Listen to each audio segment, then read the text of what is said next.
نحمده ونصلي ورسوله الكريم اما بعد فاعوذ بالله من الشيطان الرجيم بسم اللہ الرحمن الرحیم۔ عقائد و صفات باری تعالیٰ کے عقیدے کے حوالے سے ہمارا یہ دوسرا پارٹ ہے، جس میں انشاءاللہ اللہ نے چاہا تو یہ والا عقیدہ مکمل کریں گے تاکہ لوگوں کے سمجھ میں آ جائے کہ اللہ عز و جل کے بارے میں ایک انسان کا کیا عقیدہ ہونا چاہیے۔ سب سے پہلا ایک سوال ہے، اس کا جواب دیتے ہیں کہ سوال یہ ہے کہ کیا چیزیں حادث ہیں اور کیا قدیم۔ حادث کا مطلب یہ ہوتا ہے کہ جو پہلے نہ تھی بعد میں پیدا ہوئی، قدیم کا مطلب ہوتا ہے جو ہمیشہ سے ہے۔ ذات و صفات الہی کے علاوہ جتنی چیزیں ہیں سب حادث ہیں، یعنی پہلے نہ تھیں پھر موجود ہوئیں۔ صفات الہی کو مخلوق کہنا یا حادث بتانا گمراہی اور بد مذہبی ہے۔ جو شخص اللہ تعالیٰ کی ذات و صفات کے علاوہ کسی اور چیز کو قدیم مانے یا عالم کے حادث ہونے میں شک کرے کافر ہے۔ جس طرح اللہ تعالیٰ عالم اور عالم کی ہر چیز کا خالق ہے، اسی طرح ہمارے اعمال و افعال کا بھی خالق ہے۔ اللہ تعالیٰ کی خالقیت وہ وجود کے معنی بیان کرتے ہیں۔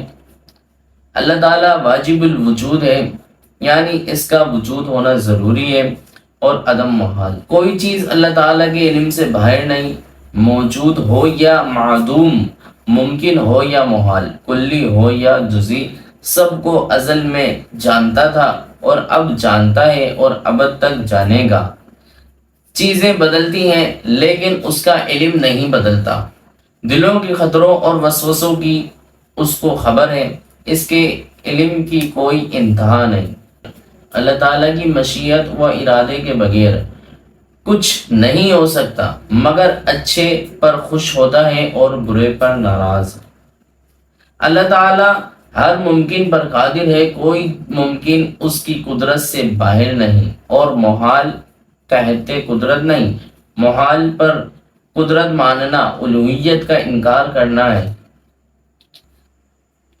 خیر و شر، کفر و ایمان، اطاعت و عصیان اللہ عز و جل ہی کی تقدیر و تخلیق سے ہے۔ حقیقتاً روزی پہنچانے والا وہی ہے، فرشتہ وغیرہ وسیلہ اور واسطہ ہے۔ اللہ تعالیٰ کے ذمے کچھ واجب نہیں، نہ ثواب دینا، نہ عذاب کرنا، نہ وہ کام کرنا جو بندے کے حق میں مفید ہوں، اس لیے کہ وہ مالک علی الاطلاق ہے، جو چاہے کرے، حکم دے تو فضل، عذاب دے تو عدل۔ ہاں اس کی یہ مہربانی ہے کہ وہی حکم دیتا ہے جو بندہ کر سکے۔ ضرور مسلمانوں کو اپنے فضل سے جنت دے گا اور کافروں کو اپنے عدل سے جہنم میں ڈالے گا، اس لیے کہ اس نے وعدہ فرما لیا ہے کہ کفر کے سوا جس گناہ کو چاہے معاف فرما دے گا، اور اس کے وعدے اور وعید بدلتے نہیں، اسی لیے عذاب و ثواب ضرور ہوگا۔ اللہ تعالیٰ عالم سے بے پرواہ ہے، اس کو کوئی نفع نقصان نہیں پہنچتا، نہ کوئی پہنچا سکتا ہے۔ وہ جو کچھ کرتا ہے اس میں اس کا اپنا فائدہ یا غرض نہیں۔ دنیا کو پیدا کرنے میں نہ کوئی اس کا فائدہ اور نہ پیدا کرنے میں نہ کوئی نقصان۔ اللہ تعالیٰ کے ہر کام میں بہت حکمتیں ہیں، ہماری سمجھ میں آئے یا نہ آئے۔ یہ اس کی حکمت ہے کہ دنیا میں ایک چیز کو دوسری چیز کا سبب ٹھہرایا۔ آگ کو گرمی پہنچانے کا سبب، پانی کو سردی پہنچانے کا سبب بنایا، آنکھ کو دیکھنے کے لیے، کان کو سننے کے لیے۔ اگر وہ چاہے تو آگ سردی، پانی گرمی اور آنکھ سنے کان دیکھے۔ خدا کے لیے ہر عیب و نقص محال ہے، جیسے جھوٹ، جہل، بھوک، ظلم، بے حیائی وغیرہ تمام برائیاں خدا کے لیے محال ہیں۔ اور جو یہ مانے کہ خدا جھوٹ بول سکتا ہے لیکن بولتا نہیں، تو گویا وہ مانتا ہے کہ خدا عیبی تو ہے لیکن اپنا عیب چھپائے رہتا ہے۔ پھر ایک جھوٹی پر کیا ختم، سب برائیوں کا یہی حال ہو جائے گا کہ اس میں ہے تو لیکن کرتا نہیں، جیسے ظلم، چوری، فنا، توالد و تناسل وغیرہ، عیوب کثیرہ عدیدہ۔ تعالی اللہ عن ذالک علوا کبیرا۔